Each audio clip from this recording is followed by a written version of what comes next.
인생을 살아가는 삶의 부류를 우리가 보통 두 부류로 나눌 수 있습니다.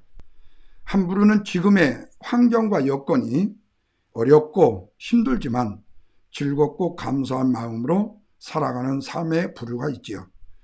또 한 부류는 모든 것에서 풍족합니다. 풍요롭고 넘치지요. 그럼에도 불구하고 불행한 인생을 살아가는 사람들이 있습니다. 그런데 이것이 우리의 신앙생활에 있어서도 마찬가지로 두 부류로 나누게 되어져요. 한 부류는 받은 바 은혜가 작은데도 불구하고 나누는 데 있어서는 풍성해요. 그래서 행복을 느낍니까? 그리고 기쁨을 느끼고 살아가는 사람이 있죠. 또 한 부류는 은혜가 엄청나게 많이 받았어요. 누리는 것도 엄청나게 많이 누리고 있어요. 그렇지만 베풀며 섬기지 못하고 받은 바 은혜를 나누지 못하는 불행스러운 사람들도 있을 수가 있습니다. 이것을 우리는 받은 은혜와 누리는 은혜라고 표현할 수 있습니다. 받은 은혜는 예수를 믿어서 하나님의 자녀가 되어진 은혜, 바로 받은 은혜입니다. 천국 백성이 되어지는 은혜를 바로 특별한 받은 은혜라고 말씀하지요. 반면에 누리는 은혜라는 것은 받은 은혜로 그치지 않습니다. 성령으로 변화되어서 은혜로운 삶을 사는 은혜, 성화된 성도의 삶을 사는 은혜를 우리는 누리는 은혜라고 말합니다. 그래서 어떤 성도는 예수를 믿으면서도 마음의 평강과 기쁨과 감사를 누리고 있지만 어떤 성도는 마음의 평강을 누리지 못하고 원망과 불평 속에서 사는 사람이 있습니다. 뿐만 아니라 어떤 분들은 늘 평안한 삶 속에서 불행하지 않다고 생각하고 불평하지 아니하고 은혜의 아름다운 꽃을 활짝 피워가면서 다른 사람에게 기쁨을 나누어지는 신실한 분들도 보게 되어지죠. 이런 사람은 받은 은혜와 누리는 은혜를 잘 사용하는 사람, 못 사용하는 사람으로 나누어 줄 수 있다는 말씀입니다. 마가복음 4장 말씀에 보면 예수님이 제자들과 함께 갈릴리 바다를 건너시죠. 그런데 풍랑을 만났습니다. 얼마나 힘차고 거센 풍랑이었는지 제자들이 죽을 경에 이르렀다고 했습니다. 그때 제자들은 너무나도 불안해서 고무를 메고 주무시는 예수님을 깨웠다고 했습니다. 그때 자기들이 죽게 됐다고 아우성을 부리면서 그들이 안타까워합니다. 주님은 일어나셔서 바람아 파도야 잔잔하라고 명령을 하시자 바람과 파도가 아주 잔잔해졌다고 말씀했어요. 그 후에 예수님께서 제자들에게 말씀하시기를 어찌하여 너희는 무서워하며 믿음이 없느냐고 책망하시는 모습을 보죠. 여러분, 지금 제자들은 예수님과 함께 한 배에 타 있습니다. 똑같은 풍랑을 겪었어요. 주님은 고무를 메고 주무시는데 제자들은 불의했다는 겁니다. 그렇다면 자기들만 죽는 게 아니라 주님도 함께 죽을 수 있는데도 제자들은 두려워 떨었다는 거예요. 이것을 예수님께서는 믿음이 없는 자라고 그들을 책망하셨다고 말씀하고 있습니다. 왜 그랬을까요? 그것은 바람과 파도를 꾸짖어 잔잔케 하시는 예수님과 함께 하심의 은혜를 놀랍고 큰 은혜인데 그 은혜와 축복과 은총이 무엇인지를 몰랐다는 제자들의 모습 때문에 그랬습니다. 여러분, 우리의 삶에서도 분명히 예수님과 함께 동행하고 있고 함께하고 있음에도 불구하고 불안에 떠는 사람이 있고 두려워하고 원망하고 불평하는 사람들이 있다는 사실입니다.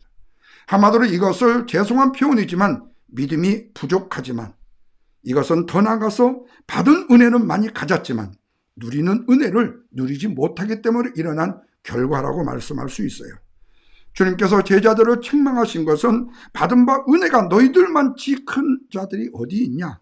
그런데 믿음이 적어서 그 은혜를 누리지 못한 제자들을 주님이 책망하신 것이죠. 그러므로 우리는 우리에게 주어진 바 은혜를, 받은 바 은혜를 우리는 누리며 살아야 합니다. 쓰면서 살아야 돼요. 비록 그 은혜가 적다 할지라도 그것을 크게 사용하면 누림의 아름다운 풍성한 주의 축복이 많은 사람에게 전파되고 내 자신에게 더 큰 것으로 체험을 받는 아름다운 역사 때문에 그런 것입니다. 그래서 여러분, 받은 은혜도 참으로 귀하고 복된 은혜임이 틀림이 없지만 그러나 받은 은혜보다도 누리는 은혜는 더 귀하고 가치 있게 활용할 수 있다는 은혜는 무엇보다도 더 큰 은혜인 것입니다. 그래서 받은 은혜가 있음에도 누리지 못하는 은혜를 가지고 있다라면 이것은 엄청난 손해가 되는 것이고 이것은 억울한 일이고 불행한 일이 아닐 수가 없겠죠. 전도서 6장 2절 말씀에 어떤 사람은 그 심령에 모든 소원에 부족함이 없어 재물과 부여와 존귀를 하나님께 받았지만 능히 누리게 하심을 얻지 못하였으므로 다른 사람이 누리나니 이것도 어때요? 악한 병이다, 이렇게 말씀해요. 받은 은혜는 있지만 누리는 은혜가 없어서는 안 된다는 말씀을 하고 있습니다. 다시 말하면 받은 은혜가 있지만 누리는 은혜가 없게 되어지게 되면 그것이 뭐라고 했다고요? 악한 병이라고 하나님께서 진단하시고 그리고 지적하고 계신다는 말씀입니다. 예를 들자면 많이 벌어놓고 누리지 못하고 죽으면 얼마나 억울하겠습니까? 여러분, 가끔 버는 사람 따로 있고 쓰는 사람 따로 있다라는 얘기를 우리가 종종 듣게 되죠. 그런데 이 말을 다른 말로 말하면 벌어놓고 모아놓고 쓰지도 못하고 죽었다, 억울하다는 이 얘기의 뜻이겠죠. 열심히 일하는 것이 얼마나 귀한 은혜인지를 우리가 모르기 때문에 그렇습니다. 뿐만 아니라 우리에게 받은 바 은혜를 누리는 축복이 얼마나 큰 것이라는 걸 모르기 때문에 그래요. 그래서 그 결실을 누려보지도 못한다면 이것처럼 억울하고 한심스럽고 힘든 일이 어디 있겠냐, 그 말이에요. 근데 문제는 누리는 은혜를 받았다 할지라도 그 받은 은혜를 값지게 사용하지 못하게 되면 이것도 문제가 되어져요. 그래서 받은 은혜도 굉장히 중요합니다. 은혜를 받아야 됩니다. 그러나 누리는 은혜가 더 중요하다는 사실을 말씀을 통해서 강조하고 있습니다. 여러분, 사무엘상 17장 말씀해 보시면 이스라엘이 전쟁이 났죠. 그런데 블레셋 장수 골리앗을 이길 재간이 없는 거예요. 이스라엘 그 어떤 장수도 어떤 군대도 그거를 골리앗을 이길 사람이 없어요. 사울과 그의 군대는 두려움에서 벌벌 떨고 있습니다. 고래고래 소리로 지르고 있죠. 불안해하고 근심해서 그 군대는 이제 모두 다 죽었다고 생각하고 있어요. 이때 다윗이라는 한 소년이 나타나서 말합니다. 골리앗아, 나는 할례받은 하나님의 사람이다. 그러나 골리앗, 너는 할례받지 못한 이방인이다. 너는 칼과 단창으로 나오지만 나는 만군의 여호와의 이름으로 나가 싸우겠다고 그에게 선포합니다. 다윗은 할례를 받았다는 사실이, 구원을 받았다는 사실이, 받은 은혜가 우리 가운데 있다는 사실이 얼마나 귀하고 소중하고 가치 있는 것인가를 감사했다는 말씀이에요. 그래서 그의 무기는 다른 것이 아니었습니다. 하나님이 나와 함께 계시고 하나님이 나와 함께 싸워주심으로 나는 반드시 뭐하게 된다고요? 승리하게 된다는 말씀입니다. 바로 이 믿음뿐이었어요. 여러분, 오늘 우리에게 필요한 것이 그렇습니다. 오늘 우리는 나약하고 우리는 힘이 없고 연약하고 부족합니다. 그리고 세상적으로 지위도 높지 않습니다. 세상적인 권력과 그리고 또한 가진 것도 많지 않습니다. 그러나 나와 함께 하시고 나와 함께 동행해 주시고 나를 인도하시는 하나님이 계신다면 이것은 내가 누리는 은혜가 100배, 60배, 30배로 터지는 역사가 일어난다는 거예요. 이렇게 은혜를 누리는 이 아름다운 믿음의 신앙은 두려움을 없애주고 용기를 주고 희망을 주고 꿈을 주는 아름다운 주의 축복인 것입니다. 할례받은 나와 하나님의 함께 하심을 믿는 받은 은혜를 누리는 사람이죠. 그리고 받은 바 은혜를 가지고 승리를 쟁취하는 것은 바로 받은 바 은혜를 누리는 은혜로 사용하는 사람입니다. 그런데 이스라엘의 많은 군사들이 받은 바 은혜가 얼마나 커요. 우리는 선민이에요. 우리는 할례받은 민족이에요. 그럼에도 불구하고 그들은 누리지를 못했습니다. 그래서 적군 골리앗 앞에 벌벌 떨고 두려워하고 있는 것입니다. 저는 사랑하는 우리 주님의 영광 교회에 속한 사랑하는 우리 모든 성도들 위해서 간절히 기도하기는요, 우리 모든 성도들이 하나님께 받은 은혜도 풍족하지만 받은 바 그 은혜를 누리며 사는 복된 성도가 되기를, 그리고 또한 위에서 내리시는 하나님의 아름다운 은혜의 풍성한 축복을 누림받는 복된 우리 성도들이 되시기를 주님의 이름으로 축원을 드립니다. 그러면 받은 바 은혜를 누리고 사는 방법은 무엇일까? 간단하게 두 가지로 생각해 봅니다. 먼저는 누리는 은혜를 받으려면요, 17절 말씀입니다. 다 같이 한번 읽습니다. 정함이 없는 재물에 소망을 두지 말고 하나님께 두며 살아야 한다고 말씀했죠. 재물에 소망을 두지 말아야 될 것은 재물은 정함이 없기 때문이다. 돈은요, 돌고 도는 거예요. 잡은 사람이 임자예요. 아무리 많은 돈을 벌어가지고 땅속에 묻어놨는데 누가 땅속에 묻는 걸 보고 홀라당 가지고 가면 그 사람 것이 되어버려요. 돈에는 이름이 적혀 있지 않아요. 누구 것이라고 말하고 있지 않아요. 그러니까 정함이 없는 거예요.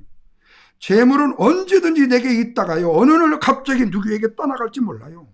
그러다가 또 언제 나에게 다가올지도 몰라요.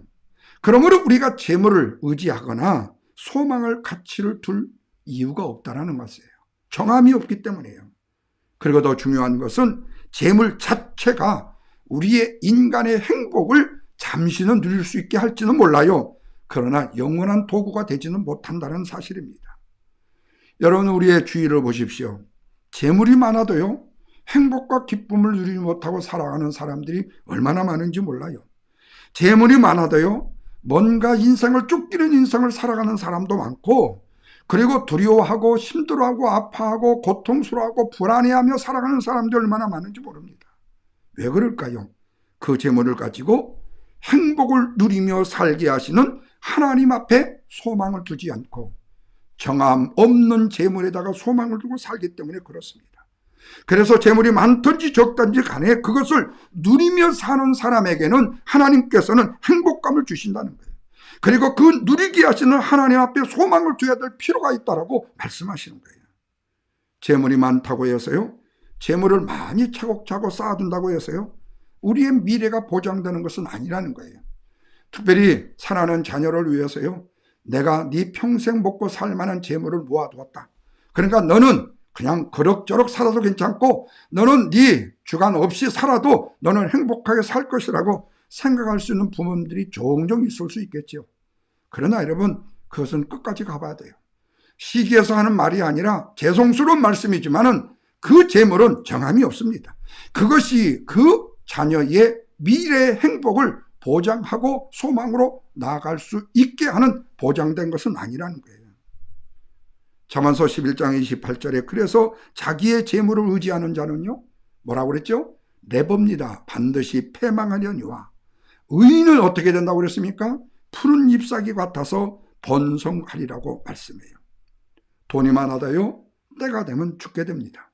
이병철 씨도 죽었고요, 정주영 씨도 죽었고요, 돈 많은 사람 다 죽었습니다. 돈이 많다고 두려움의 문제들이 해결되는 것도 결코 아닙니다. 돈이 많은 사람도 우울증에 걸리기도 하고 불안증에 걸리기도 하고요, 자살하는 경우도 허다하게 많습니다. 돈이 병을 치료하는데 어느 정도의 도움이 될지는 모르지만 돈으로 해결할 수 없는 병도 더 많다는 사실도 우리가 인지해야 됩니다. 그러므로 돈에 소망을 두지 말라는 이 말씀은 돈의 인생의 근본을, 인생의 문제를 거기다가 다 온전히 의탁하지 말라는 거예요. 해결할 능력이 없다는 거예요. 더욱이 영적인 문제는 더욱더 그렇습니다. 여러분, 돈이 많다고 자녀들이 바르게 자라주고요, 돈이 많다고 자녀를 바르게 키울 수 있는 것만은 반드시 아니라는 겁니다.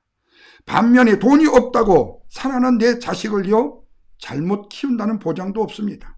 뿐만 아니라 잠시 돈 있는 아이들에게 좋은 장난감 못 사주고 좋은 것 못 해주어서 조금, 세상 말로 죄송한 표현이지만 쪽팔릴 수는 있을지 모르지만 그것으로 인하여 잘 크고 못 큰다는 보장은 없어요. 그것은 재물에 소망을 두어서는 안 된다는 주님의 말씀 때문입니다. 바라기는 재물에 소망을 두기보다는 하나님이 우리에게 주시는 은혜가 작든 크든 간에 그 은혜를 누리며 사시고 하나님께 둘 수 있는 저와 여러분이 되시기를 주님의 이름으로 축원합니다. 두 번째로는요, 누리는 은혜를 받으면 먼저 섬기는 사람이 돼야 된다. 자, 본문 18절과 19절 말씀을 다 같이 읽습니다. 선한 일을 행하고 선한 사업에 부하고 나누어 주기를 좋아하며 동정하는 자가 되게 하라.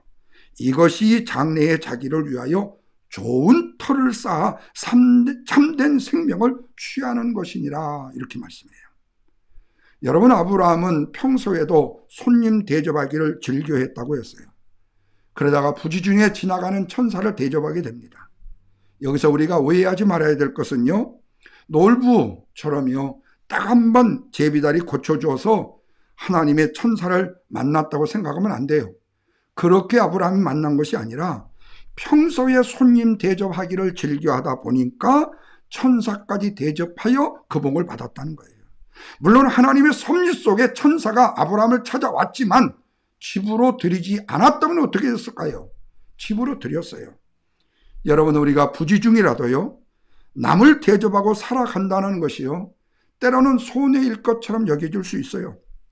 그러나 그것은요, 엄청난 하나님의 복을 받는 비결이라는 사실을 잊지 말아야 됩니다. 그러므로 기도해도 응답받지 못하는 것은요, 다는 아닙니다. 다른 사람을 섬기고 대접하지 않기 때문에 복을 받지 못할 수도 있다는 겁니다.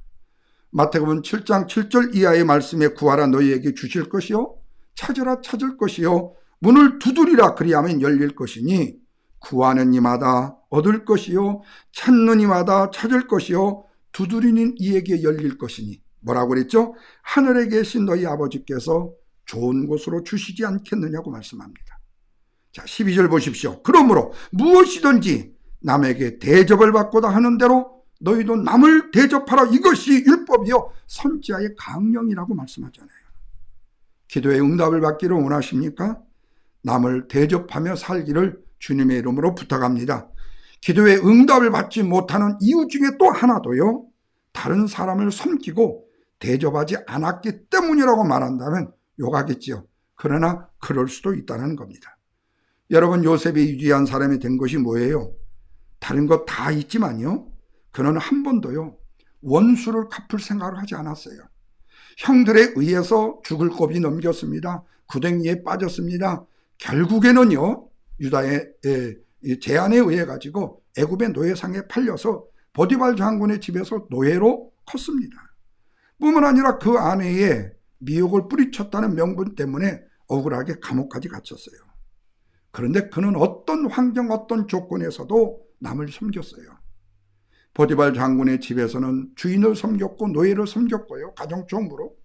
그가 감옥에 갇혔을 때에는 그 간수장과 그리고 그에 있는 제수들을 섬겼습니다. 성실하게 자기에게 주어진 삶을 최선을 다해서 섬겼어요. 어찌 보면 이것이 인간적으로 너무 힘든 일입니다. 왜? 내가 왜 이렇게 억울하게 형들에 의해서 팔려가지고 이런 억울한 일을 당해야 되고 이런 아픔과 시련을 당해야 되고 이런 고통을 당해야 되냐고. 하나님이 살아계신다면 저한테 말해보라고 얼마든지 하늘을 향해서 삿대질도 할 수 있을 거예요. 왜? 정정당당했으니까요. 자기는 꿈꾸는 거 외에 다른 거 없었으니까요. 미운 짓 한 거 없었으니까요. 아버지의 사랑받은 것이 무슨 죄입니까? 그럼에도 그는요 한 번도 자기가 섬기는 사람의 대접에서 놓친 적이 없었고요, 하나님을 향해서 원망하고 불평했던 적이 성경에 기록한 적이 없어요. 그러기에 요셉은요 이방 땅에서도 총리가 되는 복을 얻을 수 있었고 물권과 영권의 축복을 누리는 하나님의 사람이 되었던 거예요. 원수 갚으려는 자기의 마음이 독이 되어서 자기를 망하게 했던 것이 아니라 그 원수가 아닌 하나님이 섭리 속에 이루어진 일이라고 형들을 기꺼이 용서하고 보디발 장군의 아내도 용서하고 선한 마음을 가지고 불평하지 않고 섬기는 삶을 감당하다 보면 바로 요셉이 누리는 이런 풍성한 복을 누리게 된다는 말씀입니다. 왜 그럴까요? 사랑에는요 신비한 힘이 있기 때문에 그렇습니다. 그래서 사랑은 나누면 나눌수록 커진다고 그러잖아요. 그러므로 받은 은혜를요, 받은 사랑을요, 받은 축복을요 함께 나누는 삶을 실천하는 우리가 되어진다면 바로 이것이 누리는 삶이고 풍성한 복을 받는 은혜의 가장 큰 비결 중에 하나라는 사실을 믿으시면 아멘 하시길 바랍니다. 마지막으로는요 어떤 큰 은혜를 주신다고 말씀했어요. 자, 19절 다시 보십시오. 더욱 풍성히 복을 주시고 천국에서도 뭘 주셔요? 크나큰 상을 주신다고 말씀하고 있어요. 누가복음 6장 38절에 주라 그리하면 너희에게 줄 것이니 곧 후이되어 누르고 흔들어 넘치도록 너희에게 안겨주리라는 말씀이 나와요. 그런데 우리는 보통 나눈다고 할 때요 물질적인 차원의 문제만 갖고 생각할 경우가 많아요. 그러나 나눔의 사건은 보면요 오히려 물질보다도요 더 광범위한 영역에서 이루어짐을 보게 돼요.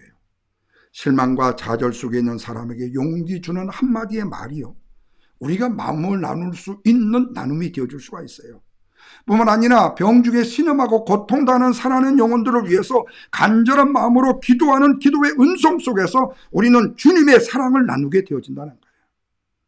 여러분, 우리가 영광의 다름질 새벽 시간에 이제 우리 성도들을 위해서 함께 기도하고 있습니다. 성도들의 영육의 간절함을 위해서 사업장 일터 학업을 위해서 기도하고 있어요. 그러다가 우리 청소년들의 사춘기로 은혜 중에 보낼 수 있도록 직장을 구하는 성도들을 위해서요. 또한 육체적으로 우울증이나 아니면 질고로 고통당한 영혼들을 위해서 기도하고 있습니다. 이전에 우리 유초등부 어린아이들을 위해서 칠드런 타임에 주일날 우리가 함께 자녀를 위해서 제가 얼굴을 보면서 같이 기도해 주었죠. 한 사람 이름을 불러가면서요. 근데 가만히 기도하다 생각해 보니까요. 이것이 일주일에 한 번보다도요. 우리 몸된 교회의 미래의 아주 소망의 주인공들인데 그들을 위해서 새벽마다 이름을 불러가면서 기도하면 어떨까? 그래서 사실은 성경 읽는 시간에요. 아이들을 위해서 기도하는 시간을 더 1, 2분을 추가했습니다. 그러다 보니까 제 마음속에 얼마나 평안함이 되고 얼마나 기쁨이 되는지 몰라요. 그 아이들 얼굴을 한 번씩 상상해보면서 아이들을 위해서 기도한다는 그 마음이요. 제 마음속에 얼마나 큰 힘이 되고 용기가 되는지 몰라요. 그렇다면 여러분, 그 아이들에게 잠시 잠깐의 짧은 시간의 중보의 기도지만요. 하나님은 결코 우리의 신음소리까지 아시고 들으시는 하나님이신데 우리의 마음의 중심을 왜 모르시겠어요? 바라기는 사랑하는 부모님 되시는 여러분 자녀를 위해서 함께 기도에 동참해 주시고 함께 위하여 기도해 주세요. 새벽 시간 비록 6시에 일어나서 함께 하지 못한다 할지라도 이후라도요. 함께 말씀을 나누고 함께 위해서 기도해 주세요. 그게 바로 사랑하는 내 자녀의 앞길이 하나님의 아름다운 나눔의 은혜를 통해서 주어진 축복이에요. 그리고 무엇보다도 부모님들은요. 자녀를 위해서 축복할 수 있는 축복권이 있어요. 그래서 학교 가는 아이를 붙들고라도 잠시 문 앞에서요. 머리에 손을 얹고 기도해 주시고 어깨를 잡고 기도해 주세요. 오늘 또 사랑하는 내 아들, 딸 안전하게 지킴받고 하나님의 은혜의 축복 속에서 아주 담대하고 용기 있고 그리고 세상을 이기는 승리자가 되게 해달라고 해요. 여러분, 그 기도의 효력이요. 지금 잠시 잠깐 우리 눈앞에 보여지지 않는다 할지라도요. 하나님은 결코 잊지 않으신다는 거예요. 기도하는 기도의 은총 속에 주님의 사랑이 나누어지기 때문에 하나님은 그 기도를 드세요. 그리고 뿐만 아니라 고통당하는 영혼들을 찾아가서 그 형제 자매들에게 관심을 함께 나누고 위하여 기도해 주는 거예요. 그래서 여러분 힘들고 어려울 때 언제든지 전화하세요. 함께 전화로라도 기도할 수 있도록. 팬데믹 때문에 우리가 만날 수 없어서 기도하지 못하고 팬데믹 때문에 우리가 만날 수 없어서 예배하지 못하고 팬데믹 때문에 우리가 섬길 수 없고 그게 아니에요. 우리 기독교인은 현재 우리에게 주어진 난관과 역경들을요 딛고 일어나는 사람들이지 그 걸림에 넘어지는 사람이 아니에요. 바로 이것이 오늘 성도 되어진 우리가 받은 은혜를 누리는 자의 아름다운 축복의 은혜인 거예요. 뿐만 아니라 주의 복음을 전하는 자에게서 십자가의 사랑을 나누게 되어져요. 사랑하는 성도 여러분, 사람에게는요 두 날개가 있어요. 없음을 보충해 주는 날개가 있습니다. 나에게 없는 것을 보충해 줄 수 있는 날개가 있어요. 또 하나는요 내가 가지고 있는 것을 누리는 날개가 있어요. 사람은 누구를 막론하고 현재 가진 것이 있고 현재 갖지 못한 것이 있을 수 있습니다.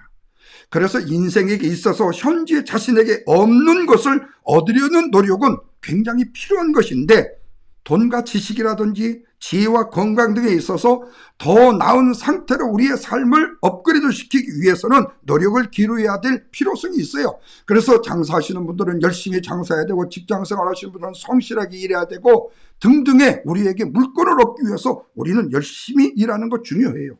그렇게 해야 오늘 우리의 자신이 성장될 수 있어요. 그런데 이때 꼭 유념해야 될 것이 있어요. 그것은 현재 내 자신에게 있는 것을 활용하고 누리는 일이라는 거예요. 내게 재능이 있으면 재능을 활용하십시오.